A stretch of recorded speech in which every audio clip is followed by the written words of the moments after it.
Je vous invite à rejoindre l'apôtre Jean, pour la dernière fois en tout cas, en ce qui concerne sa première lettre. Je vous invite à reprendre la lecture de cette lettre dans le chapitre 5, donc les versets 13 à 21, qui sont donc les derniers de son épître. Je vous ai écrit cela, donc tout ce qu'il a écrit. À vous qui croyez au nom du Fils de Dieu, afin que vous sachiez que vous avez la vie éternelle et que vous continuez à croire au nom du Fils de Dieu. Nous avons auprès de lui cette assurance, si nous demandons quelque chose conformément à sa volonté, il nous écoute. Et si nous savons qu'il nous écoute, quelle que soit notre demande, nous savons que nous possédons ce que nous lui avons demandé. Si quelqu'un voit son frère commettre un péché qui ne mène pas à la mort, qu'il prie et Dieu donnera la vie à ce frère. Je parle ici de ceux qui commettent un péché qui ne conduisant pas à la mort. Il y a un péché qui mène à la mort. Et ce n'est pas pour ce péché-là que je dis de prier. Toute injustice est un péché, mais tous les péchés ne conduisent pas jusqu'à la mort. Nous savons que si quelqu'un est né de Dieu, il ne pêche pas. Au contraire, celui qui est né de Dieu se garde lui-même et le mauvais ne le touche pas. Nous savons que nous sommes de Dieu et que le monde entier est sous la puissance du mal. Mais nous savons aussi que le Fils de Dieu est venu et nous a donné l'intelligence pour connaître le vrai Dieu. Et nous sommes unis au vrai Christ, au vrai Dieu, si nous sommes unis à son Fils Jésus-Christ. Je vais faire un amalgame des deux. C'est lui qui est le vrai Dieu et la vie éternelle. Petits enfants, dernière injonction, gardez-vous des idoles. Alors, je ne vais pas, à votre grande âme, je suppose, m'appesantir sur la nécessité de prier et même d'intercéder pour ceux qui pêchent, qui désobéissent à la volonté de Dieu. Je pense que nous avons également tous bien compris que pour être et rester dans la volonté de Dieu, il faut, comme le Seigneur le dit lui-même, prier dans le nom de Jésus, en son nom. Je pense que là, tout est dit. Ce qui signifie littéralement avoir le même cœur, les mêmes priorités, les mêmes désirs que Jésus. Et si c'est le cas, le Père vous répondra. Donc pas d'égoïsme, pas d'égocentrisme, le royaume d'abord, rien que le royaume, toujours le royaume. On peut donc résumer ceci. Avoir le désir profond, c'était la pensée de Jésus, de voir la volonté du Père se réaliser dans notre vie, dans la vie de ses enfants, comme dans celle de ses ennemis. Toutes ces personnes font partie de ce que Jésus désigne comme étant sur la terre, dans la prière du Notre Père. Que ta volonté soit faite sur la terre, comme aussi. Alors, sur la terre, et à qui? Il y a nous, ses enfants. C'est à nous à faire sa volonté ici-bas. Si vous faites sa volonté, autrement dit, si vous mettez en pratique ce que Jésus enseigne, vos prières seront entendues par le Père et votre Père vous exaucera. Elle n'est pas belle la vie, hein? En revanche, ce ne serait pas drôle, hein? Jean nous dit de ne pas prier pour ceux ou celles qui commettent le péché, qui mène à la mort, ou pour être plus proche du grec, ou pour la mort. Jean semble nous inviter à ne pas nous fatiguer inutilement à prier en faveur de quelqu'un qui aurait commis le péché impardonnable, le seul, apparemment, d'après l'apôtre. Alors, je suppose que vous avez compris de quel péché parle-t-il? Ça, c'est la question en 20 balles. Hein. Autant vous le dire d'emblée, hein, comme ça vous serez apaisé tout de suite. Les théologiens ne sont pas d'accord entre eux, ce qui ne serait pas drôle si un jour ils arrivaient à l'être. Quand vous décidez d'être théologien, vous décidez de n'être d'accord avec personne, à part avec vous-même, sans doute. Ils ne sont pas d'accord entre eux, donc ce que ça semble indiquer qu'il faut peut-être manipuler ce texte, et d'autres d'ailleurs, avec prudence, dans ce qu'on va affirmer à ce sujet. Parce que c'est assez terrible ce que j'en dis. Il y aurait donc, d'après lui, un péché impardonnable. Alors les lecteurs, ça arrive parfois dans la Bible, les lecteurs de Jean n'avaient pas besoin que celui-ci précise sa pensée. Apparemment, ils sont au courant, ils ont de la chance. Parce que nous, pas du tout. Ce n'est pas notre cas. Donc, la seule donnée objective et biblique que nous possédions, c'est l'Ancien Testament. Jean est juif. Qui nous la donne. Et cet élément crucial, et ça ne va pas vous rassurer non plus sans doute, c'est que tout péché est volontaire. Je sais que la pensée de Dieu est à gauche, je prends à droite, mène à la mort. Nombre 15, verset 30-31. Mais si quelqu'un qu'il soit israélite ou étranger, agit de manière délibérée, autrement dit, il pêche délibérément, il insulte l'Éternel, ou il blasphème l'Éternel, il sera exclu du milieu de son peuple. Il a méprisé la parole de l'Éternel, il a violé son commandement, il sera exclu, il supportera les conséquences de sa faute. Alors cette traduction, comme beaucoup d'autres, vont dans ce sens, il sera exclu. C'est bien gentil, mais l'hébreu a 3 fois dans ce verset. Ici, on a le terme qu'une fois. Dans l'hébreu, le verbe retrancher vient 3 fois. Retrancher, c'est, dans la théologie de l'Ancien Testament, c'est quick. Donc l'étranger, le non-juif qui ne se soumet pas aux lois d'Israël en résidant en Israël, lui, il est exclu. Il était sans doute simplement exclu. Il recevait son ordre, mandat de quitter le territoire. On connaît, hein. Le juif, par contre, il était probablement mis à mort. Et quand vous regardez les sacrifices dans l'Ancien Testament, vous n'en trouverez pas pour le péché volontaire. Il n'y en a pas. Les Juifs n'étaient pas supposés pécher volontairement. En connaissance de cause. Ça, c'est quand même interpellant. Respirez, hein, ça va aller quand même, hein, je vous rassure.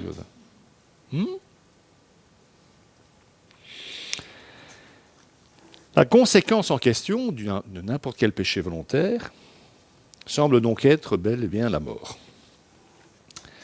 La loi de Moïse, vous le savez sans doute, distingue d'ailleurs les péchés inconscients ou par erreur, de celui dont nous parlons, donc du péché volontaire. Donc, dans l'Ancien Testament, le péché pour la mort ou qui mène à la mort est celui que l'on commet délibérément. C'est là, je pense, qu'il nous faut déjà remercier notre Seigneur de ne plus être sous l'ancienne alliance, mais sous la nouvelle. Enfin, on serait tous morts, en fait. Alors, je ne dis pas que dans l'Israël ancien, ils n'aient jamais mis ça à l'exécution. Ça, je n'en sais strictement rien. On ne pourrait pas le savoir. Il n'y a pas de vestiges archéologiques du dôme. On n'a pas retrouvé des crânes fracassés par des pierres à des endroits particuliers sur le territoire d'Israël. Je ne sais pas si ces textes terribles étaient effectivement mis en application. Je n'en sais rien. Ce qu'il faut nous rappeler, en tout cas, en tant que chrétiens, c'est que Jésus est mort en portant ces péchés-là aussi. Et j'ai envie de dire surtout les péchés volontaires. C'est ce que Paul dit en Romains 6, entre autres. En effet, le salaire du péché, c'est la mort. Voilà, c'est pas plein. Il est juif, Paul sait de quoi il parle. Mais le don gratuit de Dieu, c'est la vie éternelle en Jésus-Christ, notre Seigneur. Voilà. Et je pourrais m'arrêter là. Ce que je ne ferai pas, évidemment. Ça va mieux déjà? C'est un peu équilibré? Ok. Je suis quand même gentil comme mec, hein, non? Ça me rassure aussi. Hein, voilà. La question se pose donc ici, si ce péché particulier existe bel et bien, parce que Jean est dans la Nouvelle Alliance quand il écrit, hein, pas dans l'Ancienne, comment faire preuve de discernement afin de ne pas prier pour la personne commettant ce péché? Parce qu'on peut le prendre le truc à l'envers. Tu veux dire, mais quel est ce péché? Dire, ouais, si moi je ne peux pas prier pour quelqu'un qui commet ce péché, peut-être que je sache de quel péché il s'agit.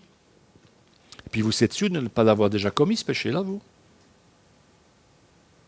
Vous ne savez pas, hein? Moi non plus. Hein? Si ça tombe, on l'a tous commis, on est tous foutus. Hein? S'il faut suivre. Okay? J'ai quand même un air à... Hein? C'est vrai, hein? Oh, j'aurais été ma vocation, hein, quand même. J'aurais dû être pasteur. Bon. Donc, sommes-nous vraiment certains, et c'est pas ce qui va nous venir en premier en lisant ce texte de Jean, mais sommes-nous vraiment certains de ne pas l'avoir commis, ce péché-là? Comment notre Seigneur, autre question, ça en fait beaucoup, vous me direz, vous commencez à avoir l'habitude avec moi. Comment notre Seigneur pourrait-il nous laisser dans une pareille ignorance concernant une chose aussi capitale? Si c'est aussi grave que ça, s'il y a un péché qu'il ne faut surtout pas commettre, et que si quelqu'un le commet, il ne faut même pas se fatiguer à prier pour lui, il est foutu, on va le dire comme ça, comment se fait-il que la Bible ne soit pas plus claire? Alors j'ai envisagé l'hypothèse, parce que c'est ce que je fais le mieux, dans le cadre de notre lettre, contexte aidant, j'avais déjà évoqué en commençant la lettre, hein, parce qu'il en parle déjà au début de sa lettre, Jean, si vous vous en souvenez. J'avais envisagé l'hypothèse que ce péché impardonnable serait le refus d'aimer. Alors ça paraît gros, mais croyez-moi, Je pense que c'est le péché qu'on commet le plus, en fait. C'est le refus d'aimer. Déjà, quand vous sélectionnez qui vous aimez, vous refusez d'aimer. Celui-là, oui, celui-là, non. Ben, on ne le dit pas comme ça, mais on le vit comme ça. Déjà là, si c'est le bon chemin à suivre, le refus d'aimer, on est tous dedans.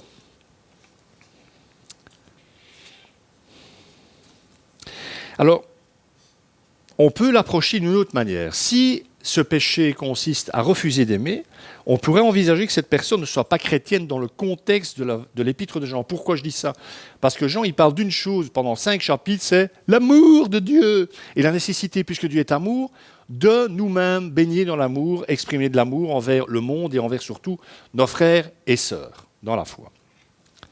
Donc, cette personne n'est forcément pas chrétienne si elle est dans un refus perpétuel d'aimer. Alors c'est moins grave. Cette personne est perdue, dans le sens biblique du terme, elle ne connaît pas Dieu. La solution, qu'elle vienne vers Dieu, elle le connaîtra et elle apprendra à aimer comme tout le monde, comme tous ses enfants. Si c'est ça, on peut respirer un petit peu. Mais je n'en suis pas sûr. C'est mon approche. Et pour faire simple, mon approche a des faiblesses théologiques. Oui, je suis honnête quand même. Donc c'est moi qui dis, c'est pas le Saint-Esprit. Ça arrive qu'on soit dissocié, moi et lui. C'est relativement rare, mais parfois ça m'arrive de ne pas toujours dire tout ce que le Saint-Esprit me dit de dire. Donc cette approche comporte des faiblesses. L'autre donnée biblique, à laquelle on pourrait éventuellement relier notre passage de Jean qui ne cite pas le péché, je rappelle, est cette parole prononcée par Jésus à l'encontre des scribes et des pharisiens. À partir de cette parole, je ne vais pas donner une explication, je vais dégager un principe. Ce qui, en théologie et dans la vie chrétienne pratique, parce que c'est, je pense, que ce qui devrait nous intéresser le plus, vivre ce que Jésus nous dit, c'est fondamental de dégager, me semble-t-il, ce principe. Alors je vais prendre ce texte, je pense que vous connaissez tous. C'est un autre péché terrible, le péché contre le Saint-Esprit. Est-ce donc de ce péché-là que Jean parlerait? Et il ferait une sorte de lien avec ce que son maître a enseigné sur le sujet. Et là, quand on a tous le Saint-Esprit, on se dit tous, ouf, je ne suis pas concerné par ce péché qui mène à la mort. Malheureux que vous êtes. Bon, Marc 3, versets 22 à 30. Les spécialistes de la loi, donc les théologiens de l'époque, les théologiens quand même, qui étaient descendus de Jérusalem, disaient « Il a en lui Belzébul ». Donc il parle de Jésus. C'est par le prince des démons qu'il chasse les démons. Belzébul, ça veut dire le dieu des mouches, en hébreu. En hébreu, ça veut dire dieu des mouches. Donc c'est une façon de se moquer du diable, en fait. C'est un vocable qu'on avait approprié au diable. Je ferme la parenthèse, ça n'a pas beaucoup d'importance. Jésus les appela et leur dit, sous forme de parabole, comment Satan peut-il chasser Satan? Si un royaume est confronté à des luttes internes, ce royaume ne peut pas subsister. Je ne parle pas de la Belgique, ici, je précise. Et si une famille est confrontée à des luttes internes, cette famille ne peut pas subsister. Si donc Satan se dresse contre lui-même, s'il est divisé, il ne peut pas subsister, c'en est fini de lui. Personne ne peut entrer dans la maison d'un homme fort et piller ses biens sans avoir d'abord attaché cet homme fort. Alors seulement il pillera sa maison. Je vous le dis en vérité, tous les péchés seront pardonnés aux hommes, mais ainsi que les blasphèmes qu'ils auront proférés. Pour insulter Dieu, pour faire simple. Mais celui qui blasphémera contre le Saint-Esprit n'obtiendra jamais de pardon. Il mérite une condamnation éternelle. Jésus parle de cette manière parce qu'il disait « il a un esprit impur ». La question est donc posée, peut-on faire un lien entre les deux textes? Jean parle-t-il du même péché que Jésus sans le nommer et en dehors de tout contexte? Alors si ce n'est pas le cas, si on ne peut pas les relier, nous voici donc avec 2 péchés impardonnables sur les bras et pas un, alors que Jésus dit qu'il n'y en a qu'un. La vie d'étudiant de la Bible est quand même un peu compliquée parfois, non? C'est pour ça qu'il y a plein de chrétiens qui ne la lisent plus. Oh, ça m'a échappé. Précisons pour commencer le contexte de cette parole terrible de Jésus, parce qu'elle est terrible, nous sommes bien d'accord. Il ne faut pas nier l'évidence non plus. Les responsables spirituels du peuple d'Israël attribuent au diable le pouvoir par lequel Jésus libère les captifs de leur possession démoniaque. Alors, la première remarque que j'aimerais faire d'emblée, en se basant sur ce que Jésus dit, c'est que l'on peut blasphémer le nom de Dieu. On a le droit. C'est moi qui le dis, c'est Jésus. Et nous verrons pourquoi, du moins à mon sens. Par contre, il rajoute qu'il est un blasphème que Dieu ne pardonne pas, c'est le blasphème contre le Saint-Esprit. Alors, il est, je pense, peu de passages du Nouveau Testament qui aient autant tourmenté les chrétiens. Et si pas, ça devrait les tourmenter. Alors, une question me vient à l'esprit pour commencer. En quoi le blasphème contre le Saint-Esprit peut-il se distinguer du blasphème contre Dieu ? Quelle différence peut-il bien y avoir entre le Père, le Fils et le Saint-Esprit quand on en vient au blasphème ? Puisqu'il n'y a que le Saint-Esprit qu'on ne peut pas blasphémer, ça veut dire que le Père, on peut y aller, et le Fils aussi. Je ne fais pas de la dialectique, là, c'est ce que Jésus dit. Mais c'est peut-être pas ça qu'on pense, mais ça veut dire, Saint-Esprit, je ne peux pas le blasphémer, mais par contre, le Père, Dieu lui-même, ou le Père et le Fils, ça, allons-y, gaiement. Non, mais c'est vrai, je suis sérieux. Cela tient sans doute à la réalité des choses et à la révélation que Dieu fait de lui-même. Je m'explique. De tout temps, y compris les nôtres, l'homme a blasphémé. On blasphème le nom de Dieu, du Père, depuis des millénaires. On n'a jamais arrêté, en fait. Nous l'avons fait sans doute, nous aussi, à une époque de notre vie, en lui réclamant simplement, et même en tant que chrétien, en lui réclamant des comptes, quand la vie ne ressemblait pas à celle que l'on voulait vivre. Je parle pour les chrétiens, là même. En nous moquant de lui à un autre, peut-être. Mes amis, ça fait partie du péché d'ignorance. C'est un péché d'ignorance, mais c'est d'ignorance. On blasphème ce qu'on ne connaît pas. On se moque de ce en quoi on ne croit pas. Et ce péché-là, dit Jésus, est pardonnable. Par défaut, il dit, ça c'est pardonnable. Vous ne savez pas, vous êtes idiot. Ça, la bêtise, c'est pardonnable. C'est d'ailleurs sans doute pour ce péché-là que Jésus prie son Père sur la croix. Père, pardonne-leur parce qu'ils ne savent pas ce qu'ils font. Ils sont ignorants. Donc je te prie pour que tu leur pardonnes. Merci quand même au Seigneur Jésus d'avoir fait cette prière, mes amis. On ne se rend pas compte ce qui serait passé s'il ne fait pas cette prière. Mais je ne vais pas rentrer là-dedans maintenant. Parce qu'il y a des sandwichs après, alors c'est soit les sandwichs, soit c'est moi. Je pense que vous préférez les sandwichs, après. Ouais. Il est d'ailleurs frappant qu'en attribuant à Jésus une connivence avec le diable, Jésus ne se soit pas senti insulté, parce que c'est quand même une solide insulte lancée à la face de Jésus. Tu chasses les démons par la puissance du diable, vous vous rendez compte ? Il est le Fils de Dieu, quoi. Il prend pas mal pour lui-même, Jésus. Déjà parce qu'il est humble. Et Dieu est humble, c'est ce qu'enseigne la Bible. Le Père est humble, le Fils est humble. Les gens humbles, vous savez, les insultes, c'est vraiment pas un problème. Les louanges, je crois que c'est Basile Legrand qui disait « J'ai rencontré des gens qui tenaient sous l'insulte, sans broncher. J'en ai jamais connu qui tenaient sous la louange. » C'est fort, ça. Père de l'Église, Basile Legrand. Je vous conseille sa thérapeutique, 18 volumes. On est vraiment malade pour qu'il écrit 18 volumes. Bon. De toute évidence, donc, ces gens, quels qu'ils soient, ils peuvent blasphémer le Fils.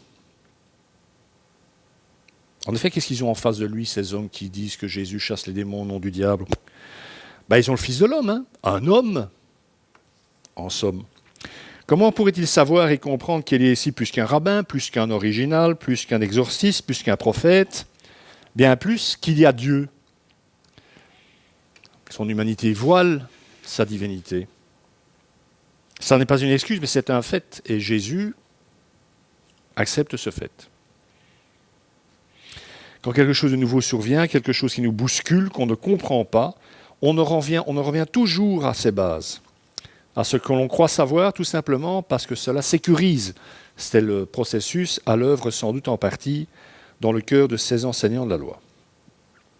La divinité de Jésus est voilée par son humanité et c'est la raison pour laquelle il prie son Père de pardonner à ceux qui ne l'ont pas reconnu, à ceux qui ont combattu son message, à ceux qui l'ont crucifié, présents à l'époque et à venir. Ils ne savaient pas, ils ne comprenaient pas. On est inclus dans cette prière de Jésus sur la croix, on ne serait pas là. C'est aussi pour nous qu'il a prié. En revanche, dit-il, le blasphème contre la troisième personne de la Trinité, contre celui qui doit encore venir en ce monde et faire son habitation en ceux qui croient, est impardonnable. Pourquoi ? Parce que le rôle, c'est moi qui dis,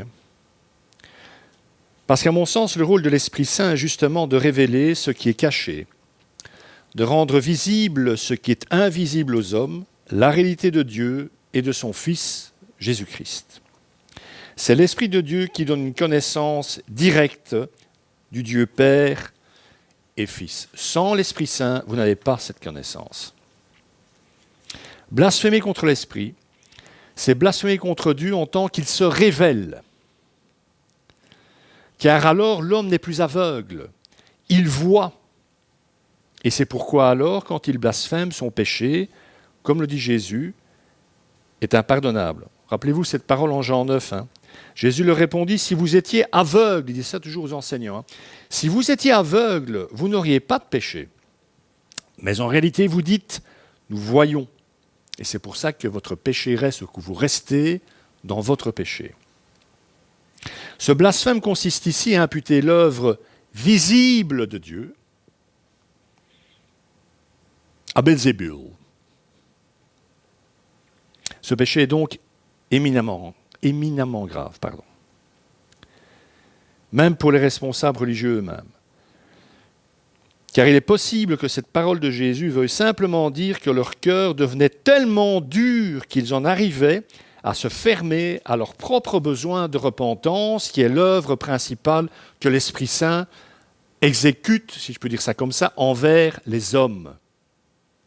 Les convaincre qu'ils sont perdus et pécheurs, et que le Christ est leur sauveur, comme il était de ces gens qu'il dépossédait, en quelque sorte. Ça revient donc à dire que le cœur de Jésus, leur parole, est habité par l'homme fort, par le diable, qui le fait agir à son profit. Jésus peut donc exprimer cette parole parce qu'en niant la réalité de la présence de Dieu dans la délivrance des êtres possédés, les blasphémateurs nient l'évidence de celui qui leur est révélé. Ils ont tout sous la main pour croire en Jésus et ils refusent de croire. On a donc, en quelque sorte, ici une transformation du bien en mal. Jésus, le bien incarné, l'amour de Dieu incarné, le Fils de Dieu, il libère les hommes parce qu'il les aime, et les enseignants de la loi disent, tu les libères, donc tu emploies un principe de mal pour faire du bien. Ça ne tient pas debout. Ne demandez pas je vais faire plus simple. Le diable, il ne peut pas produire du bien. Il ne peut pas, même s'il voulait. Il ne pourrait plus. Il ne pourrait pas. L'enseignement de Jésus était un signe. Toute la Bible le dit, tout le Nouveau Testament le dit. L'enseignement de Jésus était un signe, les guérisons miraculeuses en étaient un autre, et les exorcismes. Vous voyez, celui-ci, il commande même aux démons, en était aussi un signe. Il y aurait donc un péché qui ne puisse effectivement être remis. Nous ne saurions pas aborder cette question sans en poser deux autres. Et tout à l'heure, je reviendrai à cette notion de signe qui est importante. Il y a encore deux questions qu'il faut se poser. Ça fait beaucoup de questions, mais enfin, si vous voulez commencer à faire mousser le texte, il faut vous poser des questions. Moi, ça me fait toujours peur, les gens qui n'en posent pas, ou qui ne s'en posent pas. Première question. Si nous affirmons positivement que le blasphème contre l'esprit est irrémissible, donc il est impardonnable, qu'est-ce que ça dit de nous, si on pense ça, de nous? La parole de Dieu, elle nous parle à nous. Alors c'est vrai, donc si on dit, oui, il a blasphémé l'esprit, il va en enfer. Voilà. C'est nous qui le disons, à la suite de Jésus.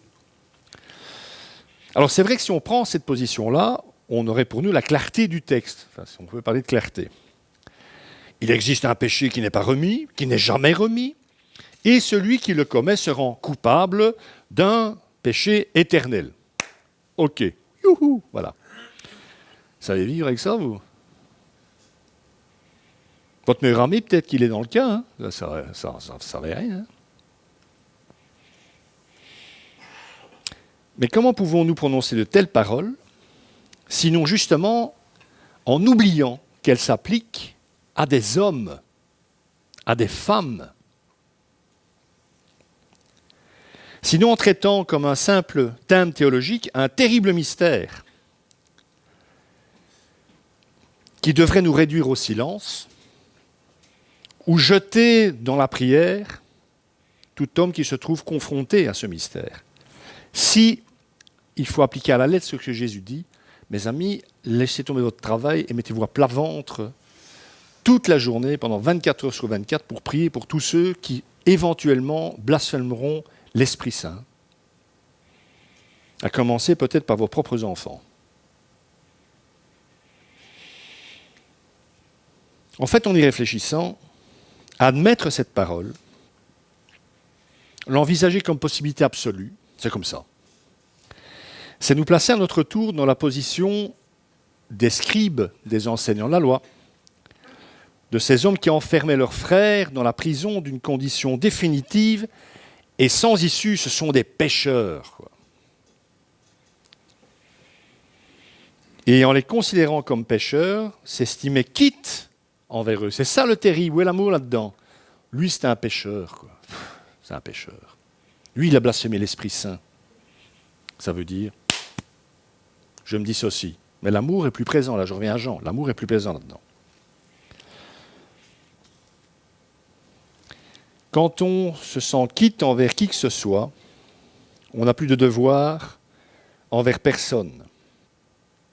Le seul devoir qu'on doit aux gens qui sont dans cette situation à ce moment-là, c'est une condamnation sans appel. On les condamne en fait.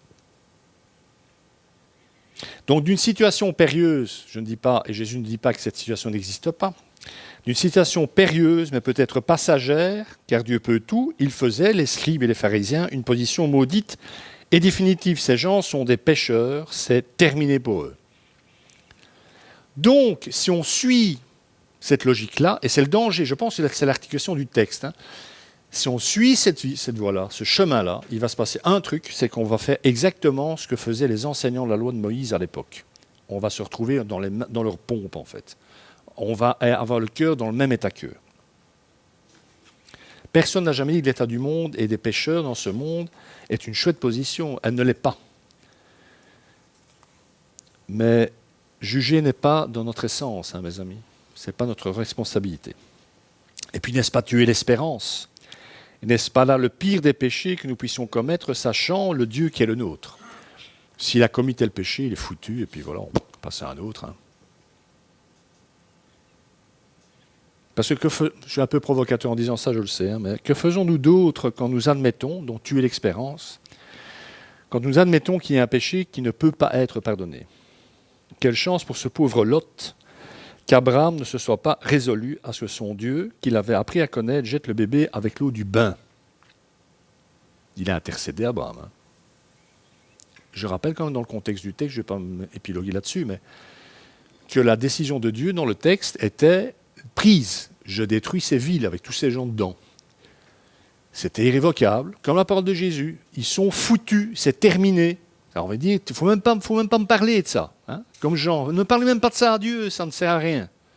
Et Abraham dit, attends, moi je te connais, c'est pas possible, tu ne vas pas punir le coupable avec l'innocent, c'est pas possible ça. Pas toi. Et il intercède. Tu es bégayé. J'ai inversé. J'ai pas besoin de l'Esprit Saint, moi j'ai Isabelle.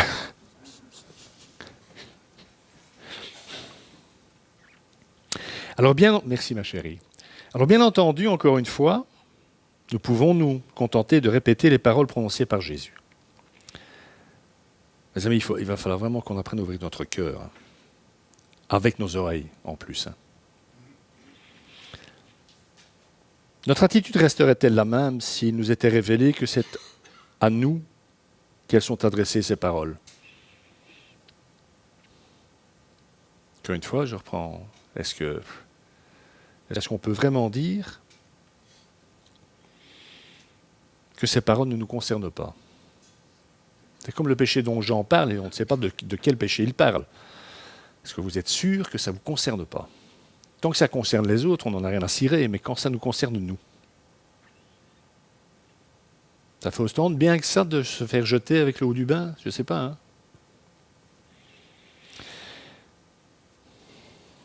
Peut-être que si on commence à envisager qu'on peut être dans le cas nous aussi, nous allons prendre conscience de ce que nous avons oublié lorsque cette parole ne concernait que les autres.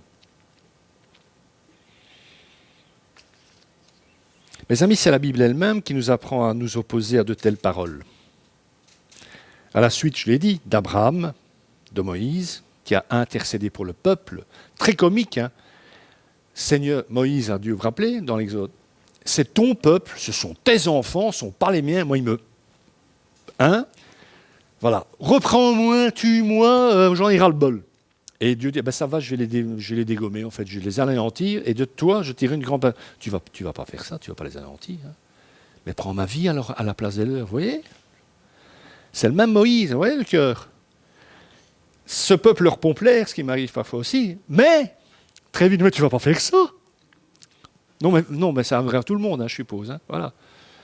Mais ce n'est pas possible, parce que Moïse, il est habité par ce Dieu qu'il connaît, qu'il a appris à connaître. Puis on pourrait parler de Ruth, de Job, ou même de Jonas, hein, qui finit par faire ce qu'on lui demande, quoi.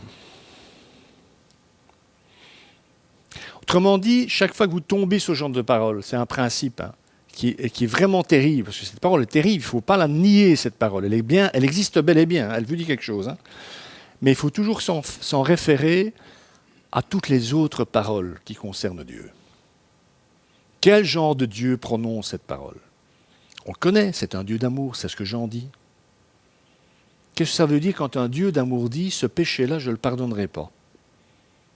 Il faut en venir à quoi? Fondamental, il est amour.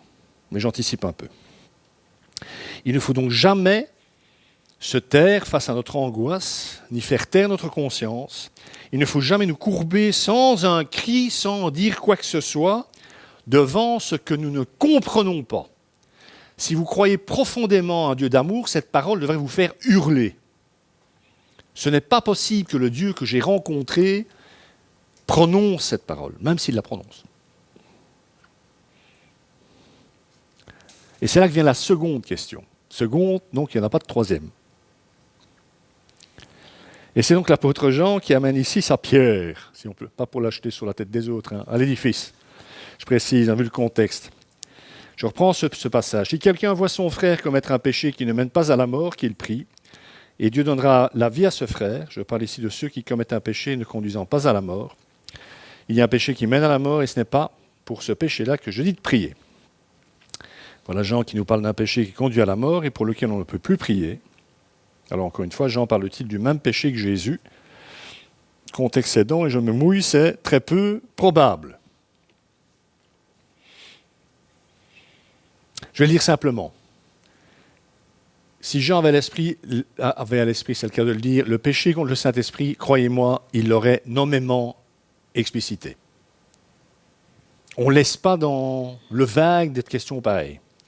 Il faut faire confiance au Saint-Esprit qui a participé à la rédaction des textes aussi, hein, ça joue, puisqu'on parle de son péché, du péché contre lui-même. Et nous voici dans ce cas-là, donc si ce n'est pas du même péché que Jean parle, non plus avec un péché impardonnable, mais deux. Et ça fait donc du coup mentir Jésus qui dit qu'il n'y en a qu'un.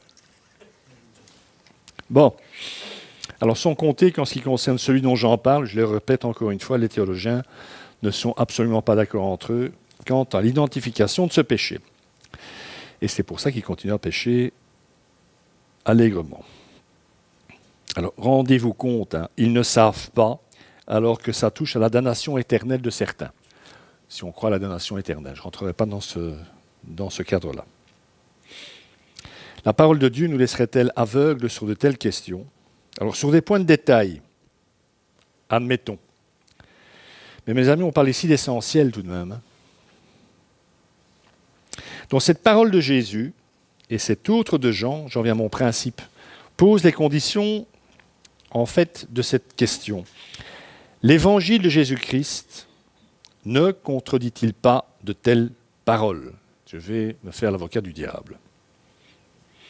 Est-ce qu'on peut lire l'Évangile, on peut lire la vie de Jésus, écouter son enseignement, son attitude, et faire coïncider tout ça avec cette parole? Parce que cette parole doit avoir un sens. C'est le Fils de Dieu qui la prononce. Un sens possible. Et il faut alors le chercher. Mais ce n'est peut-être en même temps une parole, ça ne peut être, en même temps une parole de Jésus et une parole qui ferme à toute espérance. On ne peut pas dire c'est une parole de Jésus, en même temps dire c'est foutu. Parce que toute parole du Christ ouvre à l'espérance. Elle ne ferme jamais à l'espérance. C'est son ministère. Car c'est Jésus qui dit ça, lui dont le message donc est l'amour du Père et son pardon et qui donne sa vie pour la rançon des hommes. Et ce message, il le dit, il les fait venir, ceux qui pensent ce qu'ils pensent au sujet de ces délivrances démoniaques. Il leur dit tout ça en les enseignant. Or, son enseignant, nous dit Joachim Jérémias, un théologien allemand, spécialiste du Nouveau Testament, est l'enseignement de Jésus est une interpellation personnelle de l'homme. Autrement dit, Jésus ne prêche pas pour placer devant les hommes des vérités de nature à les renseigner sur leur état présent ou sur leur sort éternel, mais pour les appeler, à force d'amour ou même de colère parfois, à la repentance et au salut. Jésus, je vais le dire autrement, Jésus n'est pas un philosophe. Il n'élabore pas des principes à jeter à la tête des gens. Ce n'est pas Bouddha, Jésus. Cette parole concernant le blasphème contre l'esprit, nous l'avons tous entendu prêcher par des prédicateurs, moi compris, à une époque, qui contemplaient à travers elle leur salut à la lumière des flammes de la perdition des autres. Pour tous ceux-là, et je ne juge pas, cette parole de notre Seigneur semble être décidément une parole fermée sur elle-même, une parole prison en quelque sorte. La question se pose donc, terrible peut-être, est-il concevable qu'elle le soit aussi pour Jésus, que cette parole soit une prison, que pour Jésus cette parole n'ouvre sur rien d'autre que la mort? Et sinon, si ce n'est pas le chemin, si ce n'est pas le chemin de la fermeture qu'il faut prendre, que signifie cette parole dans sa bouche? Alors, j'en ai pris 3 autres des paroles, pour essayer de vous faire réfléchir. Parce que nous pouvons exactement nous poser le même type de questions à propos de bien d'autres paroles que Jésus a prononcées. Et j'en ai pris 3. Je ne suis pas venu appeler des justes. Va-t'en arrière de moi, Satan, c'est une parole que Jésus dit à Pierre, et ceux-là s'en iront au châtiment éternel. Ça, l'histoire du verre d'eau, là. C'est dans l'évangile de Matthieu. Vous vous rappelez? Pas trop explicité, vous voyez la parabole. Il dit quand même que ceux qui n'auront pas offert un verre d'eau, ils vont passer à la trappe, dans cette parole-là. Il faut bien comprendre que Jésus n'est pas semblable aux scribes, sa parole ne fige pas la vérité dans le marbre des doctrines, et elle ne scelle pas dans la malédiction le destin des hommes. Comme nous dit si bien Jean Valette, pasteur Sévenol, donc dans des Cévennes, pour ceux qui oublieraient le sens du terme Sévenol. Là, cette parole, elle n'est jamais la pierre tombale qui se referme sur eux, donc sur les hommes, mais la lumière qui les appelle à la vie. Elle est toujours ouverte, toujours invitation, y compris quand elle juge et condamne. Quand Jésus condamne, c'est encore et toujours une invitation à la vie, jamais à la mort. Parce qu'à la différence des scribes et de bien des prédicateurs de l'Évangile, moi parfois compris, elle ne saurait blesser sans le blesser lui, donc Jésus. Et c'est pour cette raison qu'elle frémit toujours d'une espérance secrète en prononçant ses plus terribles menaces. Plus la parole de Dieu est redoutable, plus elle est dite avec la passion de tout faire pour qu'elle ne s'accomplisse jamais, qu'elle ne se referme pas sur l'homme comme un piège, mais le réveille comme un coup de fouet. Quand vous vous fâchez sur votre enfant, vous le faites pourquoi? Quand il fait l'andouille, pour qu'il arrête de le faire? Non? Ou vous vous mettez en colère pour le plaisir? Autrement dit, dire aux scribes qu'il n'est pas venu appeler les justes, mais les injustes, ce n'est pas les rejeter, parce qu'eux se situaient dans les justes. Il ne dit pas ça pour rejeter les soi-disant justes. Parce qu'en faisant ça, si Jésus faisait ça, il ne ferait que les imiter, ceux qui excluent les autres. C'est au contraire les appeler à comprendre qu'ils passent à côté de la grande joie du royaume qui vient, et les convier à venir le rejoindre dans la compagnie de ceux qu'ils appelaient encore, de tous leurs vœux, des pécheurs. Pécheurs dont Jésus leur invite à partager la gloire future. Oui, parce que dans le royaume, il n'y aura que des pécheurs, glorifiés. C'est fou, ça. C'est ça, une bonne nouvelle pour nous. Parce qu'aucun homme ne peut adresser ce vocable pécheur à un autre sans qu'il ait d'abord reconnu en être un lui-même. Alors dire Satan, il dit quand même, arrière de moi, Satan à Pierre, quoi. Quand il dit ça à Pierre, vous aurez bien compris qu'il n'est pas en train de livrer Pierre à Satan. C'est l'avertir qu'il est sur le chemin fatal où il va mettre sa parole d'homme non plus au service de l'Évangile, mais à celui de l'ennemi de l'Évangile. C'est le rappeler à sa vocation. Pierre, tu es un homme de Dieu, tu es mon disciple. Cette parole est indigne de toi, indigne de moi, indigne de ta vocation. Tu ne peux pas prononcer de telles paroles parce que tu vas à l'encontre de la pensée de Dieu. C'est dur, mais est-ce qu'il veut perdre Pierre ou l'exclure en disant ça? Bien sûr que non. Il veut le réveiller. Prends un autre chemin que celui-là. Puis, troisième phrase que j'ai évoquée, et ceux-là s'en iront au châtiment éternel. Ce n'est pas anticiper cette phrase, ce n'est pas une anticipation sur le jugement dernier, qui ne nous regarde pas d'ailleurs, qui est une affaire entre le Père et son Fils. C'est avertir ceux qui se détournent de leurs frères malheureux, c'est le contexte de cette parole de Matthieu, en assumant peut-être avec zèle leur devoir religieux. Je suis un être religieux, mais je n'offre même pas un verre d'eau à celui qui en a besoin.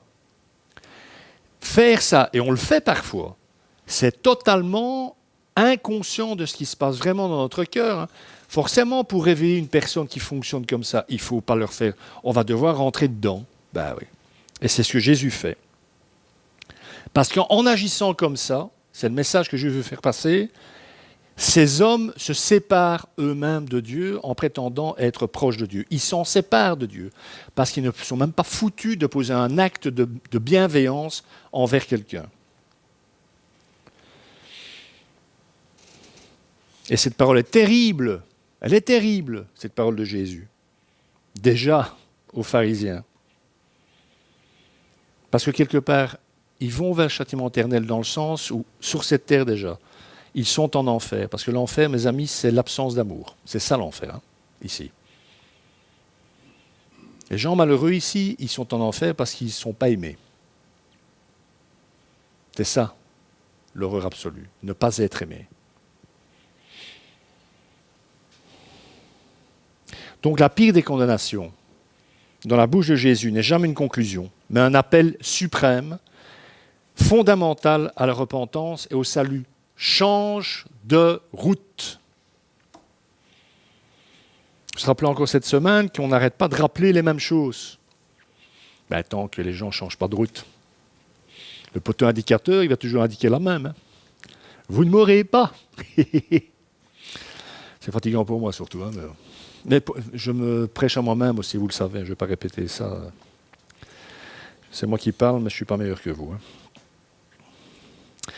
Parler de péché impardonnable, ce n'est donc pas enfermer les scribes dans la condamnation définitive liée à ce péché, même si Marc semble près de le faire. C'est les avertir du caractère impardonnable de l'attitude qu'ils ont prise. Ce que vous faites, ce que vous vivez est impardonnable. Mais en disant ça, il les appelle à y renoncer, en fait. Que faisons-nous d'ailleurs d'autre quand nous disons à quelqu'un que nous aimons, ce que tu fais est impardonnable? Vous n'avez jamais dit ça à personne, vous? Qu'est-ce que d'autre sinon une tentative ultime d'éviter à notre ami ou à notre proche de continuer à faire ça. Combien de fois, à titre personnel, n'ai-je pas prononcé cette phrase ? Ce que tu fais est impardonnable, est inacceptable. C'est invraisemblable le nombre de fois que j'ai dit ça. Et certains de ces personnes l'ont fait malgré tout. Ça, c'est vraiment le côté chouette de ce que je fais. Ils l'ont quand même fait. Ou on continue à le faire, et j'ai continué à dire ce que, me semble-t-il, l'amour me commandait de dire. J'ai continué à taper sur la table. Et sur leur tête aussi parfois. Parce que la table, c'est plus dur qu'une tête. En réalité. Toutes ces personnes, pour la plupart, font encore partie de ma vie aujourd'hui. Car si je ne cautionne pas, et j'avertis parfois même avec la passion que me permet l'amour, je pense, même si je râle souvent, ne jamais abandonner. Et mes amis, mais qui suis-je ? Et qui êtes-vous, si vous avez déjà prononcé ce genre de phrase ? Qui suis-je par rapport à Dieu ? Par rapport à Jésus ? Que vaut mon amour au regard du sien ? Alors, il lui abandonnerait là où moi je m'accroche. Vous êtes fous, quoi. Il jetterait les gens là où moi je ne les jette pas. Je serais plus miséricordieux que Dieu lui-même. Vous seriez plus miséricordieux que Dieu. Vous aimeriez plus fort que Dieu. Il faut arrêter de rêver, hein ? Non ?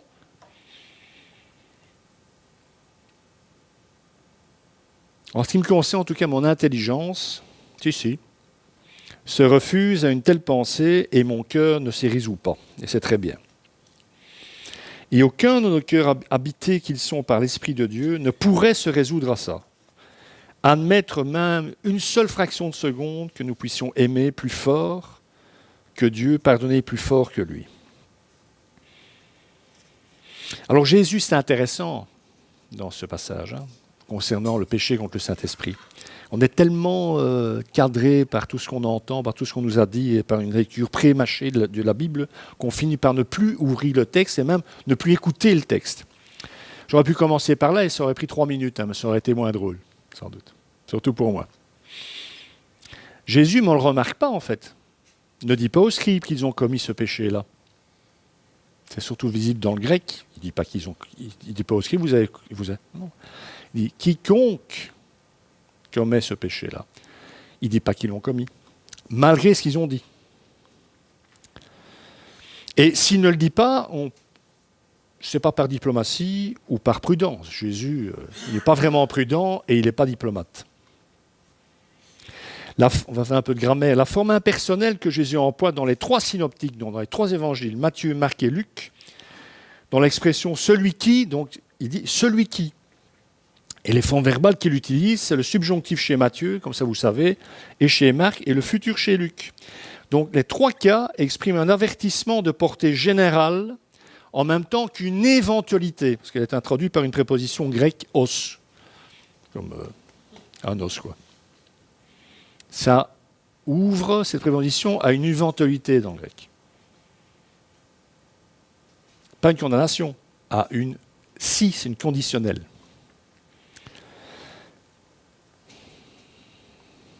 Autrement dit, cette parole est redoutable, c'est vrai, et elle doit forcément faire réfléchir ceux à qui cette parole est adressée, mais elle se distingue clairement d'une condamnation portée sur ces personnes. Cette parole terrible du verset 29 de l'évangile de Marc ne tombe pas sur les scribes comme un coup près, contrairement à ce qu'on pense. Au même titre que celle concernant ceux qui se détournent de l'amour qu'ils doivent à leur prochain, c'est ce que nous dit l'apôtre Jean dans sa lettre, cette parole se veut une parole d'évangile, une parole qui veut les mettre en mouvement, les faire sortir de leur certitude afin qu'ils décident, car il est encore temps, ce qu'ils veulent faire de leur vie. Alors, s'ils la saisissent, on va être dans le conditionnel, si ces hommes la saisissent, cette parole, ils en prennent une et bang, et ça remet leur tête à l'endroit, et surtout leur cœur, comme un juste jugement sur leur attitude, sur ce qu'ils disent, sur ce qu'ils font, c'est une sentence qui est posée par le seul juste qui ait jamais foulé cette terre, je précise quand même. Alors, cette parole ne sera pas leur condamnation, mais paradoxalement, le moyen ultime de leur salut. C'est grâce à cette injonction terrible qu'ils finiront par être sauvés. J'ai souvent dit, quand il faut un bisou, il faut un bisou. Et quand il faut une claque, il faut une claque. Ça, c'est plus trop dans l'air du temps, mais je suis désolé. Donc, ces hommes doivent prendre garde, c'est vrai, parce que leur religion est au bout de sa route, elle est sur le rebord du gouffre. Car alors que la foule ignorante et à demi païenne se montre sensible à la puissance divine qui se manifeste dans l'expulsion des démons et s'ouvre ainsi à la lumière de l'Esprit Saint, eux, les gardiens de la révélation, c'est ça qui est terrible. Ils ne voient dans cette œuvre de Jésus que l'œuvre du démon. Ils auraient dû être les premiers à reconnaître la lumière qu'il y avait en Jésus. Et c'est là, je reviens à mon notion de signe, c'est là qu'il faut comprendre que les évangélistes n'utilisent pas le mot signe, séméon, c'est près de sémoun, ça. Pour parler des miracles, mais le mot dunamis, alors vous allez me dire, on s'en fout, si, ça a d'importance. Le signe n'est pas donné pour que la personne croie. Mais le miracle, dunamis, le miracle devient un signe lorsque la personne par la foi discerne quelque chose de plus grand que le miracle. À savoir ici, Jésus qui produit le miracle.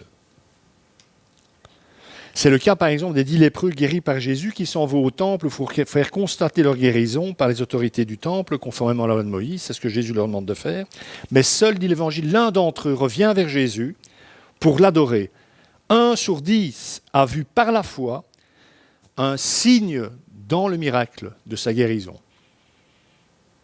Et il s'est ouvert à la foi. Le miracle ne devient un signe qui mène à la vie que par la foi.